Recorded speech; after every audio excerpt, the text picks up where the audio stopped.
ನಮಸ್ಕಾರ. ನಮ್ಮ ಅಡುಗೆ ಚಾನೆಲ್ಗೆ ಸ್ವಾಗತ.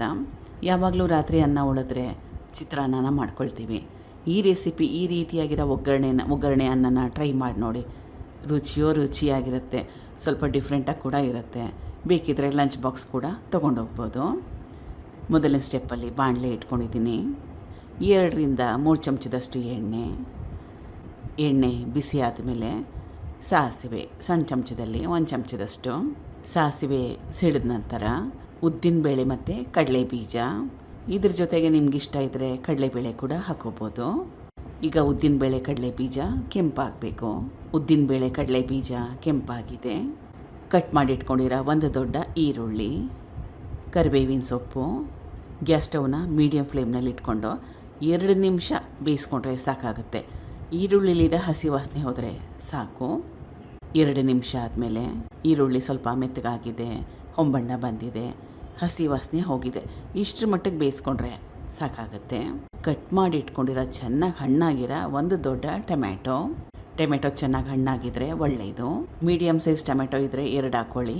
ನಾಟಿ ಟೊಮೆಟೊ ಮನೇಲಿದ್ದರೆ ಅದನ್ನು ಕೂಡ ಉಪಯೋಗ ಮಾಡ್ಬೋದು. ರುಚಿಗೆ ತಕ್ಕಷ್ಟು ಉಪ್ಪು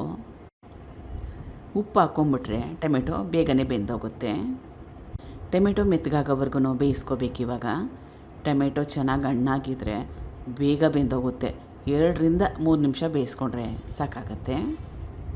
ಈಗ ಟೊಮೆಟೊ ಚೆನ್ನಾಗಿ ಮೆತ್ತಗಾಗಿದೆ. ಒಗ್ಗರಣೆಯಲ್ಲಿ ಏನಾದರೂ ಡ್ರೈನೆಸ್ ಇದ್ದರೆ, ನೀರಿನ ಅಂಶ ಕಡಿಮೆ ಆಗಿದ್ದರೆ 1-2 ಚಮಚದಷ್ಟು ನೀರನ್ನ ಸೇರಿಸ್ಕೋಬೋದು. ಸ್ವಲ್ಪ ಅರಿಶಿನ, 1 ಟೇಬಲ್ ಸ್ಪೂನಷ್ಟು ಬ್ಯಾಡಗಿ ಅಚ್ಚಕಾರದ ಪುಡಿ, ಖಾರನ ನಿಮ್ಮ ಇಷ್ಟದ ಪ್ರಕಾರ ಕೂಡ ಸೇರಿಸ್ಕೋಬೋದು. ಈ ಬ್ಯಾಡಗಿ ಒಣಮೆಣಸಿನ್ಕಾಯಿ ಪುಡಿ ಅಷ್ಟೇನು ಖಾರ ಇರಲ್ಲ. ಇದು ಮ್ಯಾಗಿ ಈ ಮಸಾಲ ಮ್ಯಾಜಿಕ್ ಪುಡಿ ಅಂತ ಬರುತ್ತಲ್ಲ ಅದು. ಇದು ಮನೇಲಿ ಇಲ್ಲ ಅಂದರೆ ಗರಂ ಮಸಾಲ ಒಂಚೂರು ಹಾಕ್ಕೊಳ್ಳಿ, ಅಥವಾ ವಾಂಗಿಬಾತ್ ಪುಡಿ ಮನೇಲಿದ್ದರೆ ಅದನ್ನು ಕೂಡ ಸ್ವಲ್ಪ ಹಾಕ್ಕೋಬೋದು ಎಕ್ಸ್ಟ್ರಾ ಫ್ಲೇವರಿಗೋಸ್ಕರ. ಕಲಿಸ್ಕೋಬೇಕು ಚೆನ್ನಾಗಿ.